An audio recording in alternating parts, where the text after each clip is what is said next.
বৃহস্পতিবার সন্ধ্যায় নানা শ্রেণী পেশার মানুষের ঢল নামে বনানী কামাল আতাতুর্ক এভিনিউ মাঠে। অভিজাত শহর গুলশান কিংবা করাইল বস্তি নিয়ে গঠিত ঢাকা 17 আসনে এটি জামাতের নির্বাচনী জনসভা। এই এলাকার ব্যবসায়ীরা আছে, তাদেরকে চাঁদা মুক্তভাবে, সন্ত্রাস মুক্তভাবে।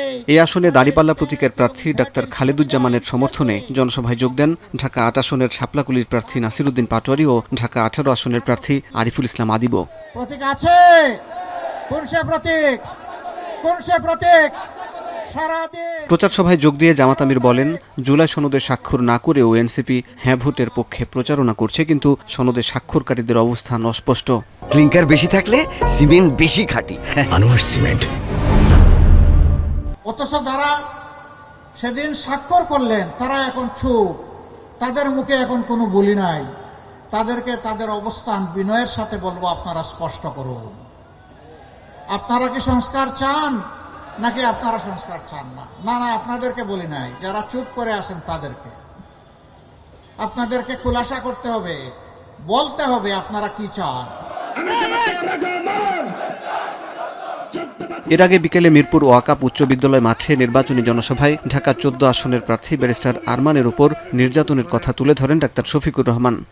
আজ যার পক্ষে এখানে কথা বলতে দাঁড়িয়েছি, আমি বিশ্বাস করি তার স্নেহী মা এখানে উপস্থিত আছেন। মাঝে মাঝে তাদের খোঁজ নেওয়ার জন্য ফোন করতাম, ধরা গলায় জিজ্ঞেস করতেন, আমার আরমানের কোনো খবর আছে, সে কি বেঁচে আছে?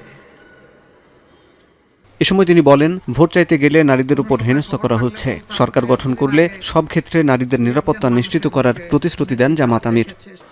আফসোস, তারাই আবার বলেন যে নারীদেরকে সম্মানিত করার জন্য ফ্যামিলি কার্ড দিবেন নারীদের হাতে। আপনি এক হাতে ফ্যামিলি কার্ড, আরেক হাতে আমার মায়ের গায়ে হাত, এই দুইটা আমরা দেখতে চাই না। মারা মিছিল করে আপনাদের কারো কাছে ফ্যামিলি কার্ড চায় না। এর আগে দুপুরে রাজধানীর অন্যতম বড় পাইকারি আড়ত কারওয়ান বাজারের ব্যবসায়ী কর্মচারীদের নিয়ে নির্বাচনী সভা করেন জামাত আমির। সিন্ডিকেট ও চাঁদাবাজির বিরুদ্ধে কঠোর হুঁশিয়ারি উচ্চারণ করেন তিনি। দুই একজন নেতা এখন বলছেন, ঠিক আছে, আমরা এত অসৎ ছিলাম, আপনারা এত সৎ ছিলেন, তো ছেড়ে গেলেন না কেন? আমরা ছেড়ে যাইনি এই কারণে, অন্তত 3টা মন্ত্রণালয়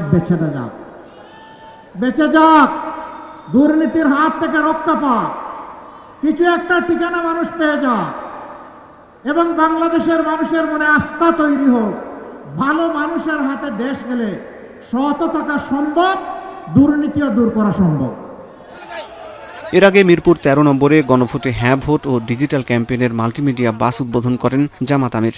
যারা কাজ করতে চাইবেন তার কাজের জায়গাটা যেন সম্মানের এবং নিরাপত্তার হয়, সেই জায়গাগুলো আমরা ইনশাআল্লাহ তৈরি করতে চাই।